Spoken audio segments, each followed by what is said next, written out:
नमस्कार, मैं कंचन MNS news live में आप सभी का स्वागत करती हूँ। आइए देखते देश की दशा और दिशा। जी हाँ दोस्तों, जैसा आप सभी को पता है, हमारे इस स्पेशल पॉलिटिक्स प्रोग्राम में हम आपको देश के हाल और समाचार बताते हैं। क्या चल रहा है दुनिया में, देखते हैं। दूध, सब्जी, दाल उत्पादन में हम दुनिया में अव्वल, फिर भी 22 करोड़ लोग भूखे। कैसी आर्थिक नीति है। हम दुनिया की छठी सबसे बड़ी इकोनॉमी बन गए हैं। खुशी की बात है, लेकिन हमारी आर्थिक नीतियां अब भी दोयम दर्जे की हैं, इसलिए कि इसके लाभ और नुकसान में जमीन आसमान का फर्क है। फर्क जो साफ दिखता है। यूनाइटेड नेशंस की रिपोर्ट के अनुसार हमारे देश में रईसों के बढ़ने की रफ्तार अमेरिका और ब्रिटेन से भी ज्यादा है। कोरोना काल में भारत में ऐसे अमीर जिनकी संपत्ति 200 करोड़ से भी ज्यादा हो चुकी है, उनकी संख्या में 11% की बढ़ोतरी हुई है। यानी 200 करोड़ से ज्यादा संपत्ति वाले लोग बढ़कर 13,637 हो गए। इनमें से 30 से ज्यादा अमीरों की संपत्ति तो दोगुनी हो गई है।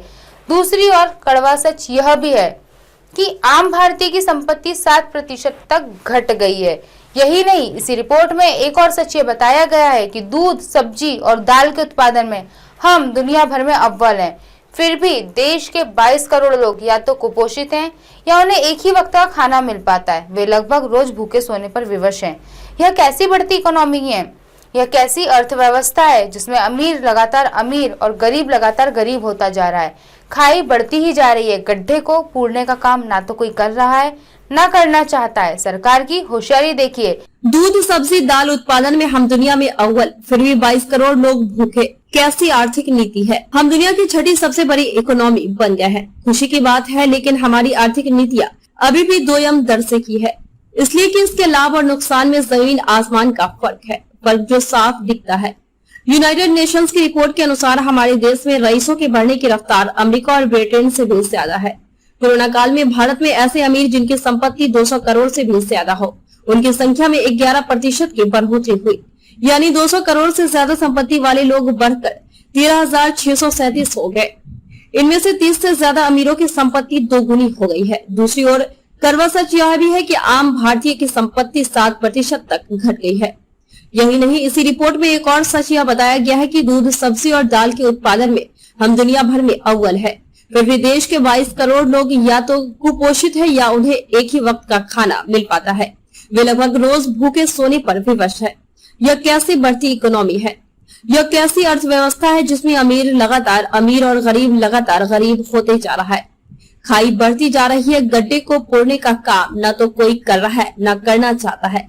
सरकार की होशियारी देखिए कि हम अपनी अर्थव्यवस्था को तो दुनिया में अव्वल बताने में कोई कसर नहीं छोड़ते, लेकिन पौष्टिकता की तुलना करने की बात आती है तो पाकिस्तान, श्रीलंका, बांग्लादेश, भूटान, ईरान, मालदीव और नेपाल जैसे देशों को सामने खड़ा कर लेते हैं। यानी बड़े बड़े बोल बोलिए और बेहतरी की तुलना करनी हो तो सबसे गरीब और छोटे देशों से करो, ताकि अच्छे दिखते रहे, अव्वल दिखते रहे। यही नहीं, गरीबी और भुखमरी मिटाने की हमारी रफ्तार तमाम विकसित देशों से धीमी है, लेकिन हम इसकी तुलना में भी बांग्लादेश, पाकिस्तान, ईरान और अफगानिस्तान को सामने खड़ा कर लेते हैं, इसलिए अव्वल कहलाते हैं।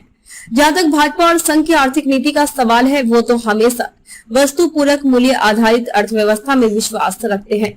यानी चाहे मुझे भारत में 1 रुपए में मिल रही है तो अमेरिका में भी उतने में ही मिले।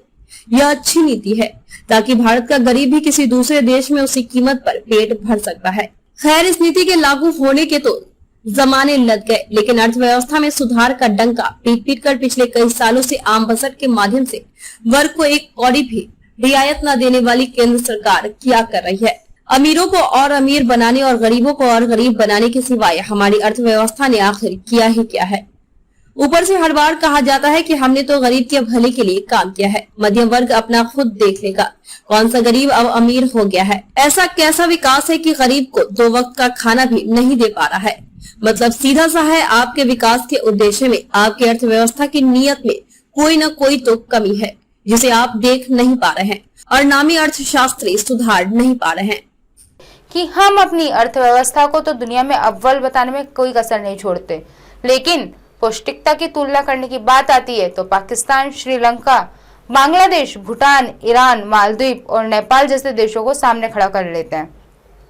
यानी बड़े बड़े बोल बोलिए और बेहतरी की तुलना करनी हो तो सबसे गरीब और छोटे देशों से करो, ताकि अच्छे दिखते रहें, अव्वल दिखते रहें। यही नहीं, गरीबी और भुखमरी मिटाने की हमारी रफ्तार तमाम विकसित देशों से धीमी है। लेकिन हम इसकी तुलना में भी बांग्लादेश, पाकिस्तानी, ईरान और अफगानिस्तानी को सामने खड़ा कर लेते हैं, इसलिए अव्वल कहलाते हैं। जहां तक भाजपा और संघ की आर्थिक नीति का सवाल है, वे तो हमेशा वस्तुपूरक मूल्य आधारित अर्थव्यवस्था में विश्वास रखते हैं। यानी चाहे मुझे भारत में 1 रुपए में मिल रही है तो अमेरिका में भी उतने में ही मिले। यह अच्छी नीति है ताकि भारत का गरीब भी किसी दूसरे देश में उसी कीमत पर पेट भर सकता हो। खैर, इस नीति के लागू होने के तो जमाने लद गए, लेकिन अर्थव्यवस्था में सुधार का डंका पीट पीट कर पिछले कई सालों में आम बजट में मध्यम वर्ग को 1 कौड़ी की भी रियायत नहीं मिली। देने वाली केंद्र सरकार क्या कर रही है? अमीरों को और अमीर बनाने और गरीबों को और गरीब बनाने के सिवाय हमारी अर्थव्यवस्था ने आखिर क्या ही किया है। ऊपर से हर बार कहा यह जाता है कि हमने तो गरीब के भले के लिए काम किया, मध्यम वर्ग अपना खुद देख लेगा। कौन सा गरीब अब अमीर हो गया है? ऐसा क्या विकास है कि गरीब को 2 वक्त का खाना भी नहीं दे पा रहा है? मतलब सीधा सा है, आपके विकास के उद्देश्य में, आपकी अर्थव्यवस्था की नीयत में कोई ना कोई तो कमी है जिसे आप देख नहीं पा रहे हैं और नामी अर्थशास्त्री सुधार नहीं पा रहे हैं। आज की खबरों को यही विराम देते हैं। कल फिर मिलेंगे इसी समय इसी जगह। देखते रहिए अमरस न्यूज लाइव, क्योंकि सच जरूरी है। नमस्कार।